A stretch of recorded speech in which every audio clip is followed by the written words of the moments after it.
Imagine being handpicked by the divine to lead a nation, only to spend the next decade living like a fugitive in the dirt. This is the staggering contradiction of David's life. He has the prophecy, he has the anointing, and he has the favor of the people.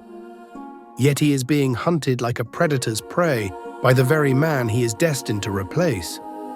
King Saul is on the throne, fueled by a lethal jealousy, and he has turned the entire military might of Israel against a single shepherd. The crown was promised, but the reality is a cold cave and a death warrant.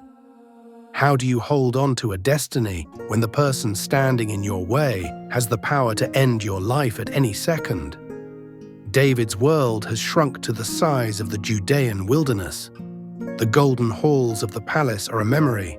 His reality is now the jagged limestone of En Gedi and the suffocating dust of the Cave of Adullam. He isn't leading an army, he's leading a band of outcasts, men who are in debt, in distress, and bitter in soul.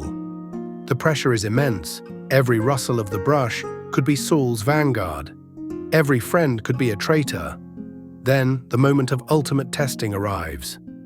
In the pitch-black depths of a cave, Saul enters alone, unaware that David and his men are crouched in the shadows just inches away.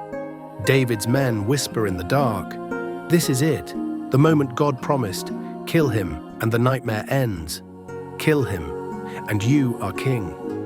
David creeps forward, his blade drawn. He could end the civil war with one stroke. But as he reaches out, he doesn't take Saul's life. He only cuts a corner of the king's robe.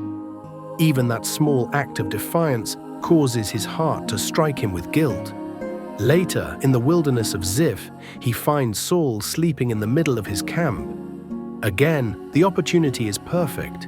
His commander, Abishai, begs to pin Saul to the earth with a single spear thrust. But David stops him. This is the pivot point of his entire story. David realizes a terrifying truth. If he murders his way to the throne, he validates a kingdom of violence.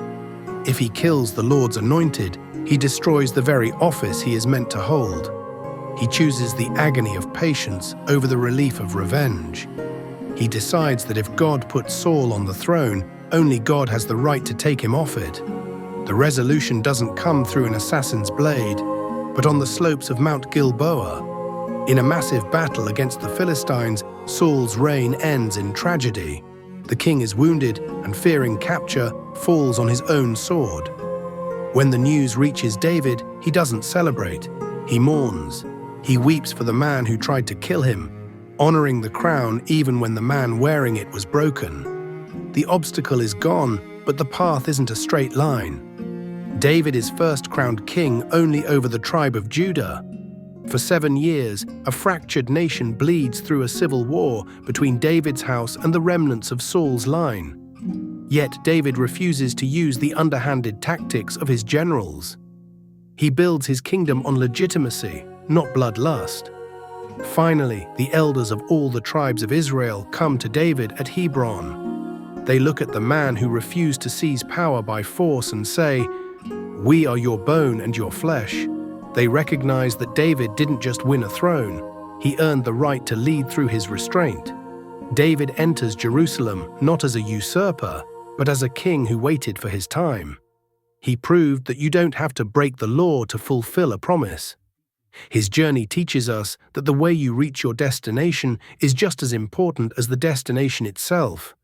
David became the greatest king in Israel's history not because he was the strongest, but because he was the most patient. He didn't force the door open, he waited until the Almighty swung it wide.